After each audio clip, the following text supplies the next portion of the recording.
Hello all. మొత్తానికి Allu Arjun arrest అయిపోయాడు. గత 2-3 రోజులుగా వార్తలు వస్తున్నాయి. అల్లు అర్జున్ అరెస్ట్ అవుతాడా, లేకపోతే కోర్టులో బెయిల్ అప్లై చేసుకున్నాడు, అంటే ముందస్తు బెయిల్ అప్లై చేసుకున్నాడు. సో అరెస్ట్ నుంచి తప్పించుకోగలడా అనుకుంటుండే మొత్తానికి కోర్టులో నిర్ణయం వెలువడక ముందే ప్రభుత్వం స్పందించి అరెస్ట్ చేసింది. సో ఇప్పుడు చూడాలి, ఇప్పుడు కోర్టులో ఈరోజు విచారణకు వస్తుంది అని అంటున్నారు. ఒకవేళ విచారణకు వస్తే అది ఏ విధంగా అవుతుంది అంటే, అది బెయిల్ కోసం అవుతుందా, లేకపోతే ఏ విధంగా దాన్ని మేజిస్ట్రేట్ బెయిల్ అంటారా, కస్టడీ అంటారా, ఏ విధంగా అంటారా చూడాలి. ఎందుకంటే ఆల్రెడీ ఆయన అరెస్ట్ అయ్యాడు, వైద్య పరీక్షల కోసం ఆసుపత్రికి తీసుకెళ్లారు. సో ఇప్పుడు ఆయన కోర్టులో ఈరోజు జరిగే వాదోపవాదాలను బట్టి ఆయనకు బెయిల్ వస్తుందా, లేకపోతే ఆయన జైల్లోకి వెళ్తాడా అనేది చూడాలి.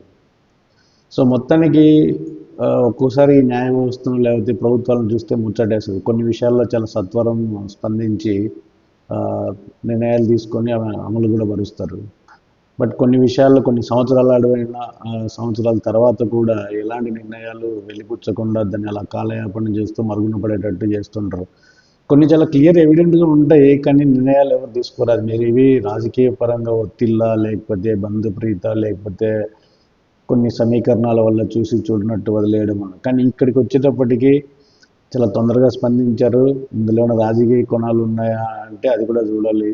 అది ఏ విధంగా ఒత్తిళ్ళు వచ్చినాయి ఈ తెలంగాణ ప్రభుత్వం మీద, వాళ్ళు వెంటనే స్పందించి అరెస్ట్ చేసేదాకా ముందుకెళ్ళారంటే ఇది ఆ, ఒత్తిళ్ళు వచ్చిండొచ్చు కూడా. ఇలాంటి విషయాలు గతంలో కూడా ఎన్నో జరిగాయి. ఈ సెలబ్రిటీ విషయాల్లో వాళ్ళ డైరెక్ట్ ప్రత్యక్షంగా వాళ్ళ వల్ల కాకపోయినా ఇండైరెక్ట్గా వాళ్ళ ఇన్వాల్వ్మెంట్ ఉండడం వల్ల కొన్ని ఘటనలు జరిగాయి. ఇది కూడా అలాంటిదే. ఇందులో అల్లు అర్జున్ తప్పు ఉందా అంటే చెప్పలేము. యాక్చువల్గా థియేటర్ల యాజమాన్యం సరిగా అక్కడ ఏర్పాట్లు చేసి ఉండాల్సింది. ఫలానా హీరో వస్తున్నాడని ముందస్తు సమాచారం ఉంటుంది కాబట్టి కొంచెం చక్కగా ఏర్పాట్లు చేసి ఉంటే ఈ దుర్ఘటన జరిగేది కాదు.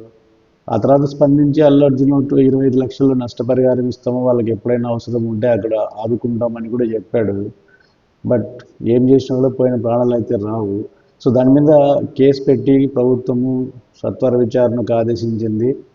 ఈ ఆదేశాలు వీటికంటే ముందు ఇలాంటి పునరావృతం కాకుండా చర్యలు తీసుకోవాలి ప్రభుత్వాలు. ఇట్లా ఏదో ఇన్సిడెంట్ జరిగినప్పుడు అరెస్ట్ చేసి ఏదో కేసులు పడి లేకపోతే out of the court settle చేయడము ఇవన్నీ కాదు యాక్చువల్గా.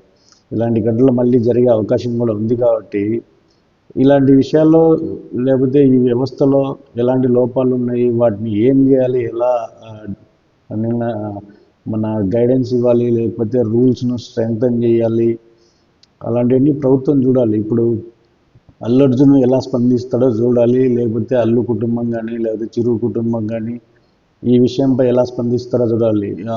ఇప్పుడు వస్తున్న సమాచారం ప్రకారం చిరంజీవి తన షూటింగ్ క్యాన్సిల్ చేసుకొని అల్లు అర్జున్ కోసము జైలు దగ్గరికి వెళ్తున్నాడు అని చెప్పి. సో మోస్ట్లీ మేబీ ఇంటర్నల్గా వాళ్ళకి ఏమైనా భేదాభిప్రాయాలు ఉన్నా కూడా ఇలాంటప్పుడు అంతా కలిసికట్టుగానే ముందుకు వస్తారని ఆశిస్తున్నా. అంటే మనం బయట అనుకునే విషయం వేరు, లోపల వేరేది ఉంటుందని అనుకుంటున్నా. బయటికి వాళ్ళకు విభేదాలు ఉన్నట్టు అనిపించినా కూడా ఇప్పుడు ఇది కుటుంబ సమస్య అవుతుంది కాబట్టి వాళ్ళంతా ఒకే తాటిపైకి వచ్చి దీన్ని ఎలా దీన్ని ఎదుర్కొంటారని నేను అనుకుంటున్నా.